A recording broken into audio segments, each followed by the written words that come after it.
गरीब रिश्तेदार अगर रहै छथिन, अगर अहाँ साइकिल से जाइत रहलिए तो कियो जे पूछ देलखिन हो ई तोरे छलखुन है ने रिश्तेदारी, नहीं नहीं हट, ई हमर रिश्तेदारी में कहाँ अछि। ओहे में अगर देखियो फर्क कतेक छै जमाना के खन भ गेल।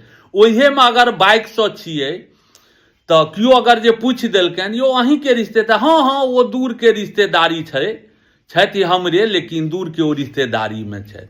ओहे जगह पर अगर अहाँ कार से जाइत रहलिए आ दूर के रिश्तेदारी अगर छै तो हुनका कियो पूछ देलकन जे यो अहीं के कियो कर रे ओ हमर बहिनोए छथिन ने, ओ हमर बहिनो छथिन, ई नहीं कहता जे हमर चचा के ई जमाय भेलखिन। ओई काल में ई ओ कहता नहीं नहीं ओ हमर बहिनो छथिन। एखनका गप यह बात सत्य छै जे अगर साइकिल से रहबै तो नहीं कियो चिंता, बाइक से अगर छिए तो थोड़ेक, अगर कार से छिए तो थोड़ेक सम्मान एगो अलग भेटत।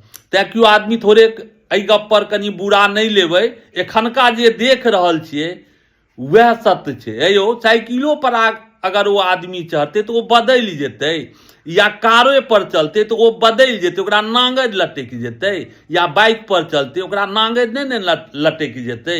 ई सोच के बात कहलूं है, जे देख रहल छियै से कहि रहल छी।